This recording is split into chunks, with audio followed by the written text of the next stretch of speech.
Hey y'all, it's Riot. Welcome back to another week of Weekly Hyperfixations. We're on week 28, which is quite crazy to me. Um, we've got predominantly fandom stuff on the docket today, which I'm really excited about because that means it's purely hyperfixation material. So, with that, let's go ahead and get into it. Let me.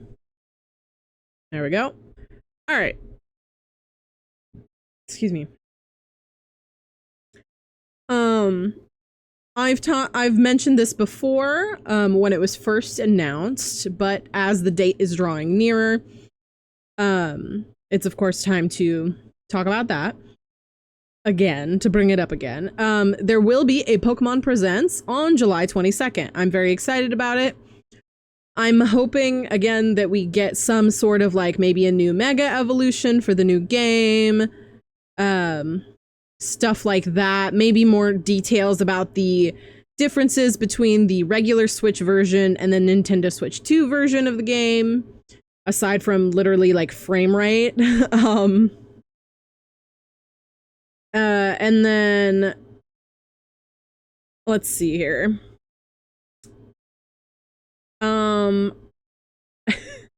I have two things that basically pertain to not the same group of people, but a similar group of people that does have overlap between the two. So I'm gonna get those out of the way real quick.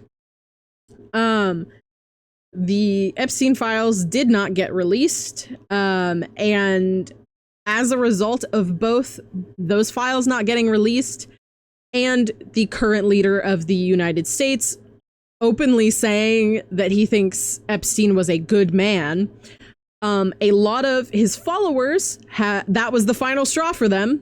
Somehow just now it's the final straw for them. But a lot of people who are MAGA have been burning their hats, their red hats, in retaliation, which is really interesting.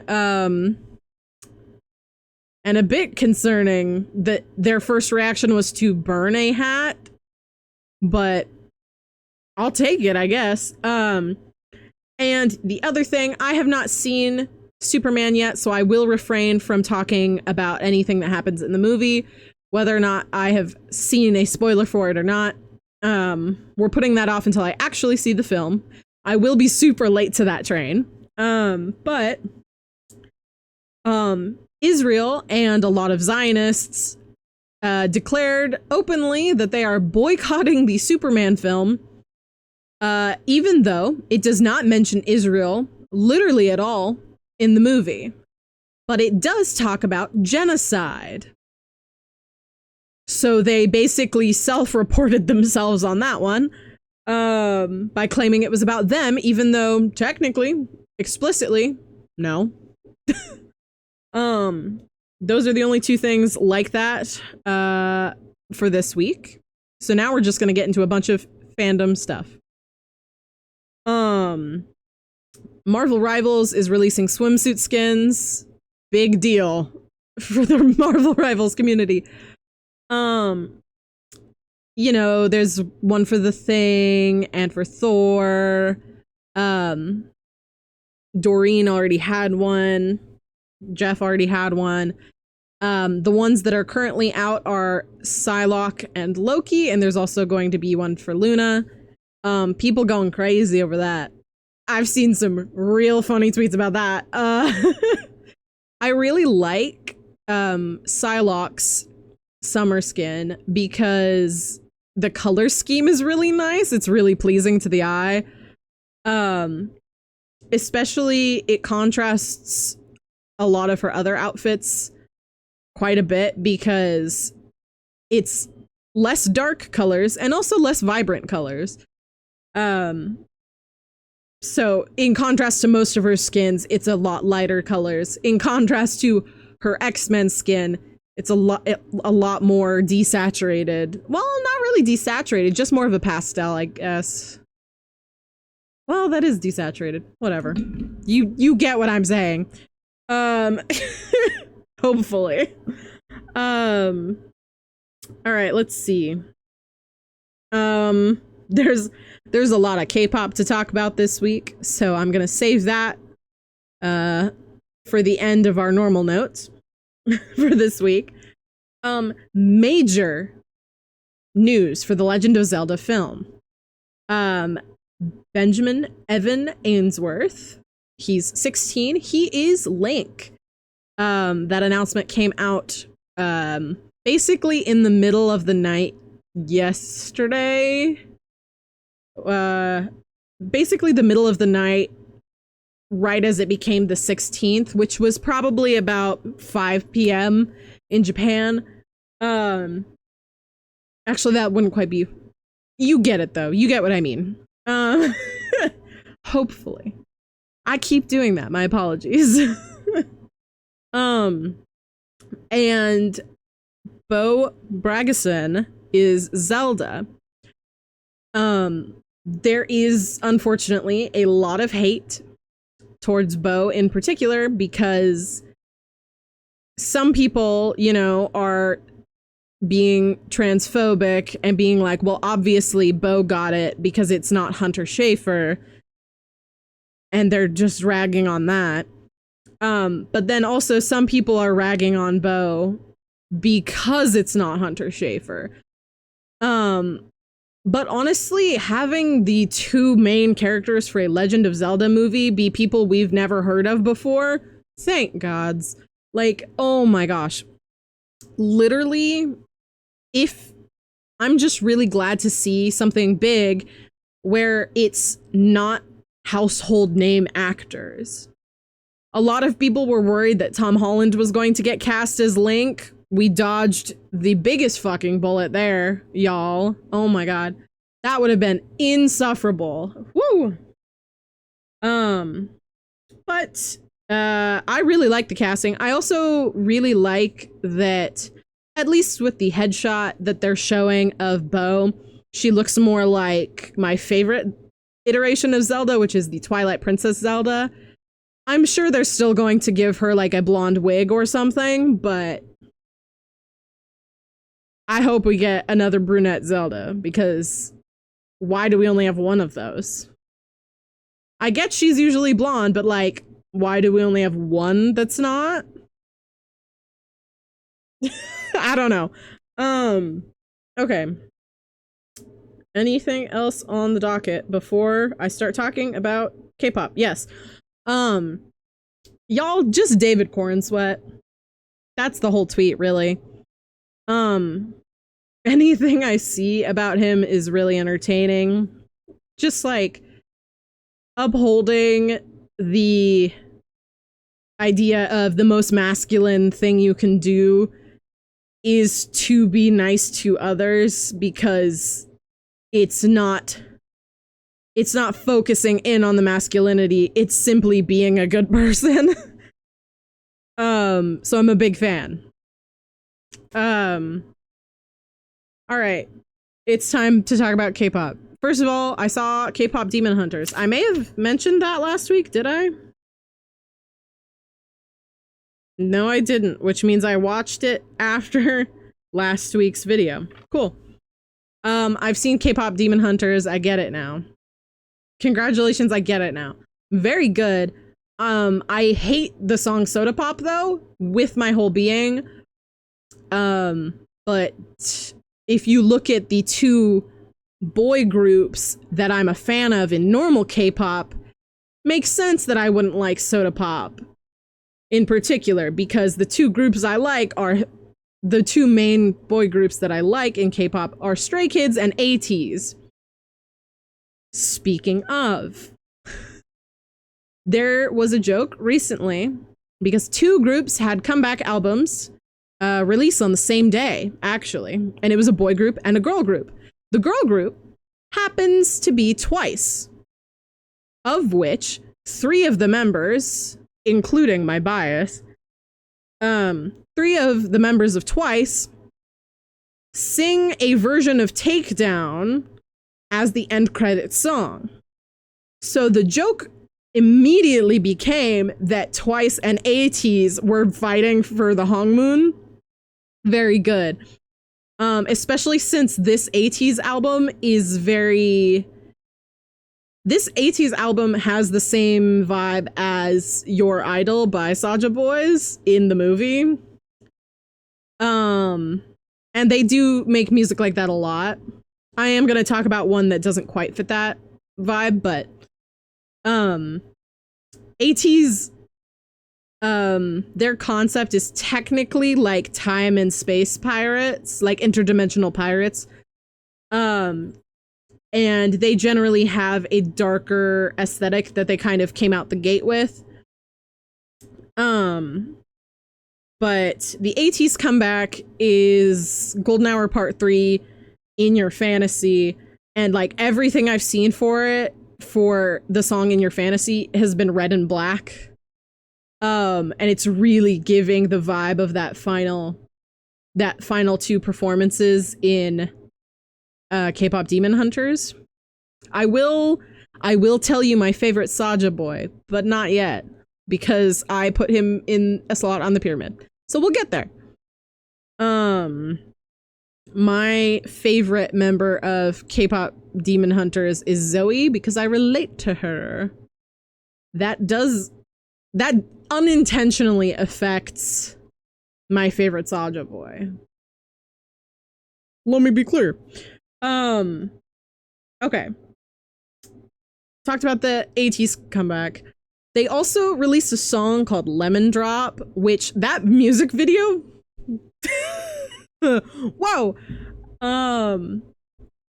Like, I know that 80s is prone to, like, you know, shots in music videos where like they're shirtless or something. Lemon Drop's kind of pushing it, y'all. It's not pushing it in the same way that Red Lights or Railway by Stray Kids is, but like the whole time I was like, whoa, whoa, whoa, what are you doing? It was very funny though, in a humorous way. But I will talk about that specific song a little more later as well. The Twice comeback is This Is For. And it's just so cute. I'm just excited because also, in terms of the stylists, whoever's styling my girl, I immediately forgot how to say her name. Jonghyun. Still don't know if I'm saying that right, by the way. I'm just saying it how I, an American, am reading it. But the stylist was a little nicer to her for that music video. Usually, because, and I've said this before, she's not like pencil thin like all the other girls are. And because of that, you can almost always point her out in a group shot because she has the most clothes on, which pisses me off because all the other girls are in like tiny crop tops and she's in like a full like body coverage outfit, which is ridiculous. But the stylists were a teeny bit nicer to her. And I know it's JYP, so I know all the girls are treated much better than a lot of girls in the industry are, but still. But their comeback, Twice is just really popping off. They had such a big hand in K-pop Demon Hunters that they're kind of just sailing up and away. And there they go. Both the ATs and Twice comeback are also really good. So, okay. We're gonna move on to the pyramid now. Ooh. I looked down at how long I've been talking, and it ain't as long as it usually is. Oops. Hopefully this is a normal length video. My apologies if it's not. Okay. So first up on the pyramid is my favorite Soulja Boy. It is Mystery Soulja. Mainly because, like, out of the whole group, I want to throw more than half of them. I don't really like the main boy because Jinu's too, like, generic feeling to me. If that makes sense. Like, they did make him look like a standard K-pop guy, but in comparison to literally all of the other ones, he's like weirdly singled out. He looks more normal than everyone else in the group. If anything, for just the fact that he has black hair and dresses normally, whereas the other boys are all more colorfully dressed. Abs is okay. And the only reason it's an okay and on you is because Abs is voiced by Sungwon Cho, or Pro ZD. So he gets a vague pass. I don't actually know what the other one with pink hair is called, but I also don't really like him that much. Baby Saja is just annoying to me. I do think that the teal hair looks best with the demon eyes, though. And then, is that all of them? Are there only 5 of them? I think so. Hold on, I'm gonna make sure I'm not forgetting one of them. But Mystery is definitely my favorite. If anything, because most of the other personalities in the group are things that I would avoid. He's the only one that I wouldn't necessarily outright avoid. Oh my gosh. Let me get an image, make sure that I'm counting them all. Yep, there's 5. Okay, good. Yeah. The other 2 seem annoying enough that I would avoid them. Abs and the other guy. Wow, it's the only one I don't know the name of. I should really look it up. Oh, romance. Yeah, okay. Could care less about romance and Abs. Could care less. And then Baby Saja's just, like, I get it's satirizing and making fun of how people infantilize their biases a lot of the times, but like, dislike button. You know what I mean? Mira, out of the girls, Rumi, it's the main character, what can you do? A lot of it is just like, her aunt didn't really treat her well at all and clearly didn't truly love her. Like, she loved Rumi out of obligation and not actuality because she saw her as shame. And then Mira is really funny. The voice actor for Rumi, I thought did a really good job. But you know, Zoe's clearly got like severe ADHD and stuff, so obviously I'm gonna like that one the most. Also, she gives off the vibes of fan culture.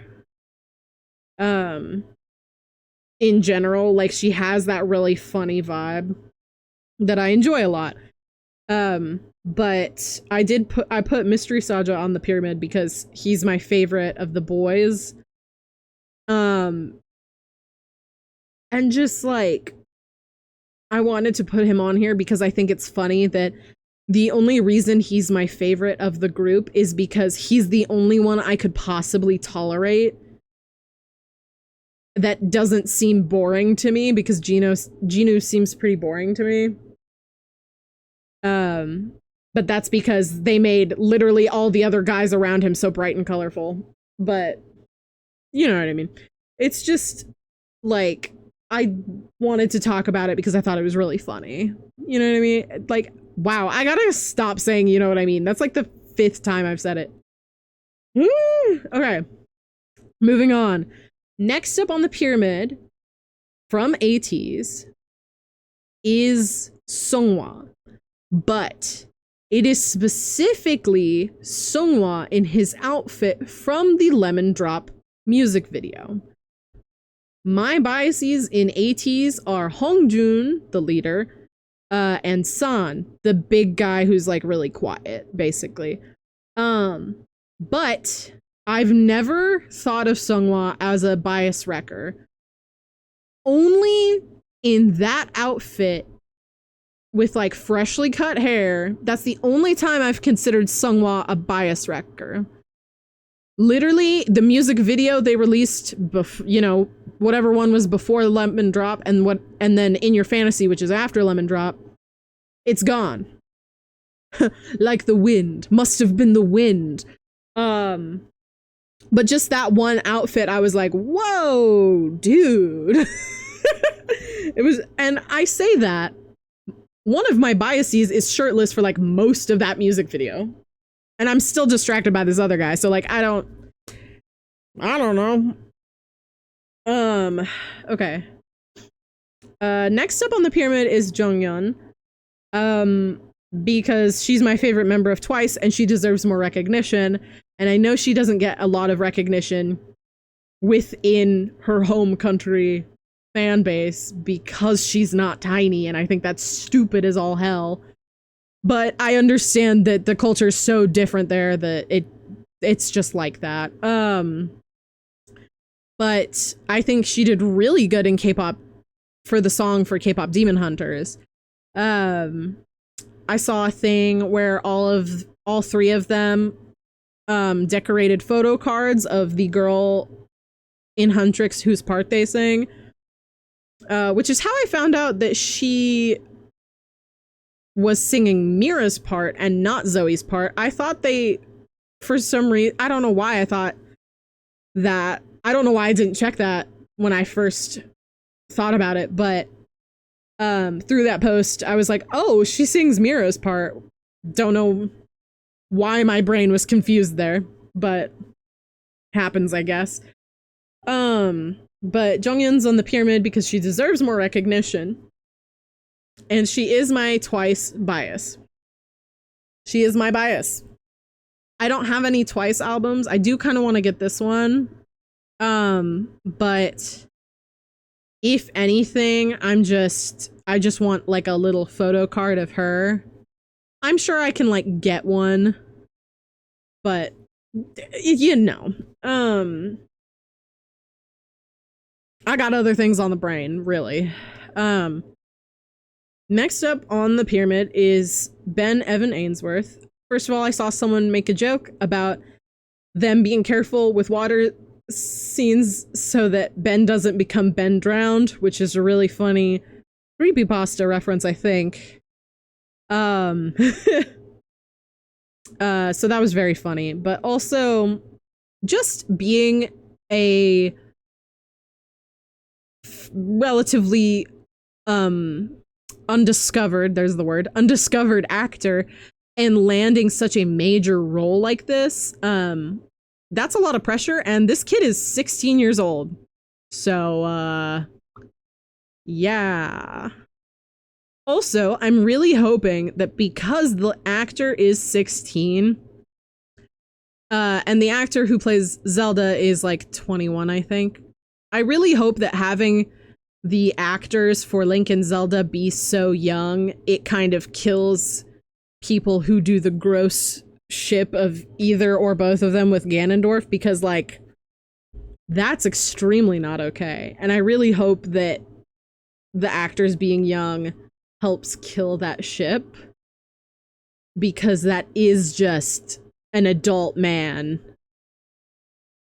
versus two children. Like, don't, you know what I mean? And it is it's a really unfortunate ship, but I'm really hoping that these two, because of their age, kind of make that fade out. It's a big stretch, but you know. So Ben Evan Ainsworth is on the pyramid because kid has a lot of standards to meet, and I'm sure he'll do great, but I'm very worried because this could make or break a career, you know?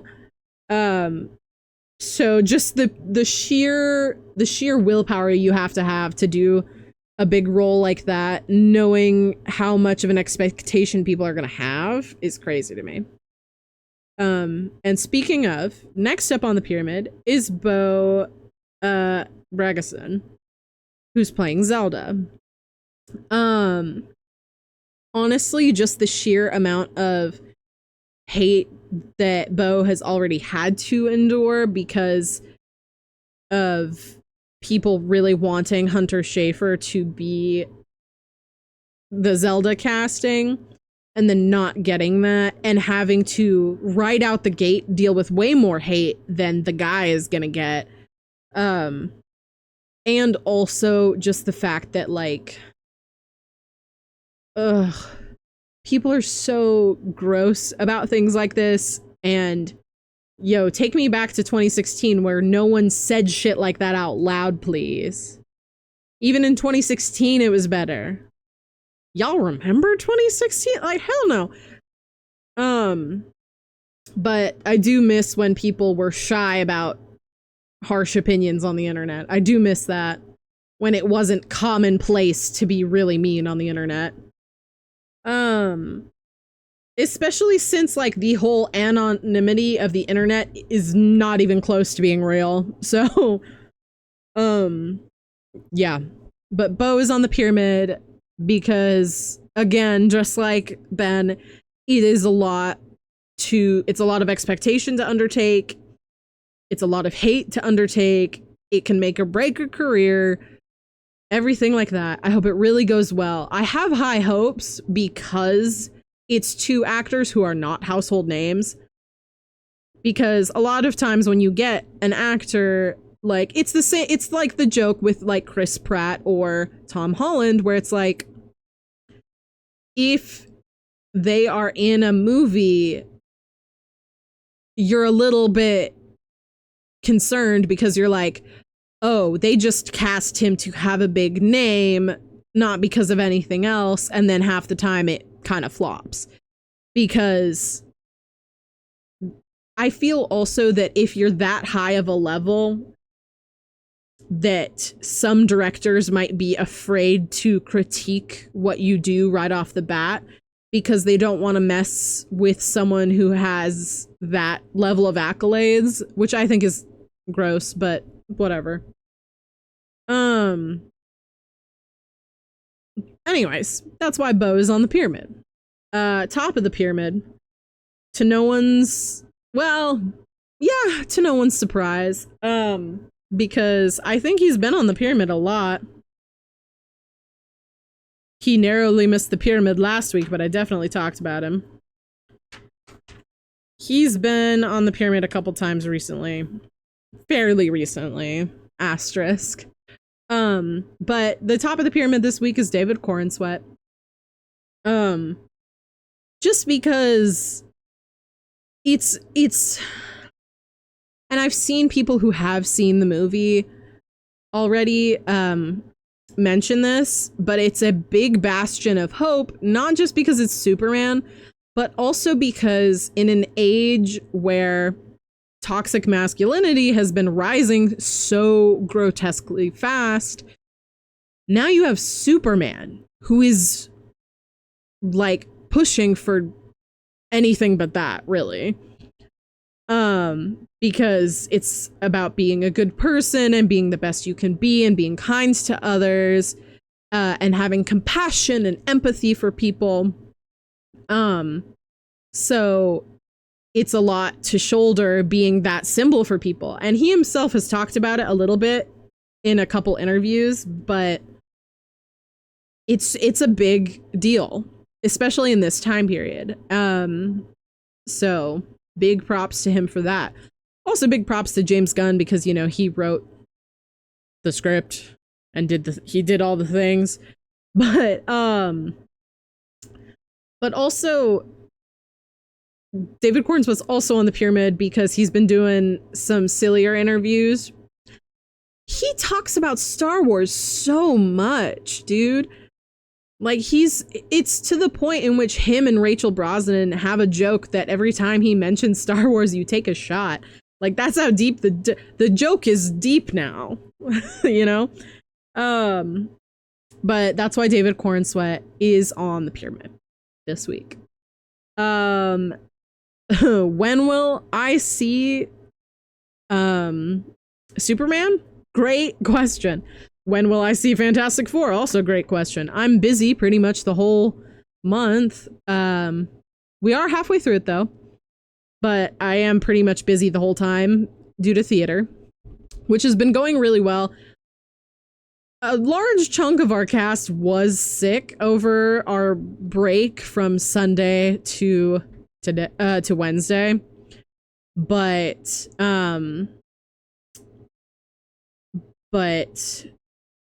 I'm losing my train of thought. A lot of our cast was sick this past week, basically. Didn't interrupt a performance, but I'm really, you know, knock on wood. But I'm hoping everyone is performance ready. We have 2 or 3 shows. No, we have 4 shows this week, I think. Hold on. We've got a lot of shows this week. It's a lot. It's to the point in which I've had to teach my partner how I edit these videos so that I can basically have someone do pre-editing for me because I'm gone for so long. Okay, today is the 16th.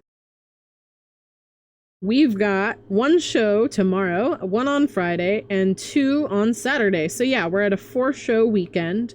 And then auditions for Sweeney Todd are on the 20th, on Sunday. So like, we packed this week.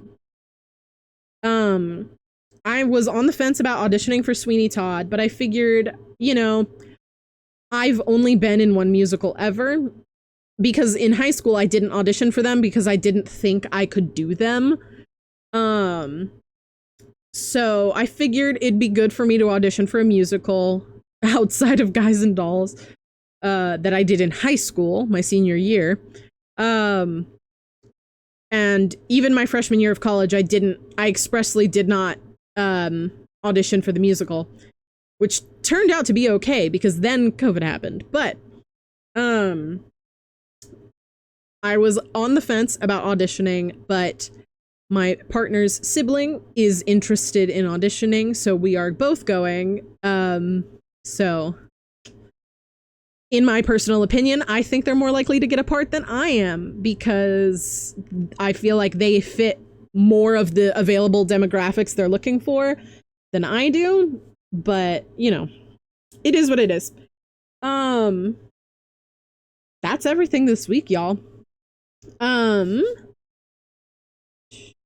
This video should be posted on time, hopefully.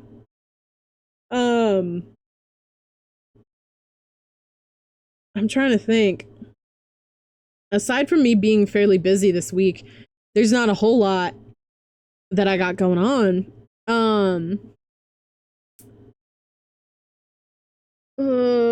Yeah, I can't think of anything. I'm so sorry for all that dead air. But you know, thank you all for watching.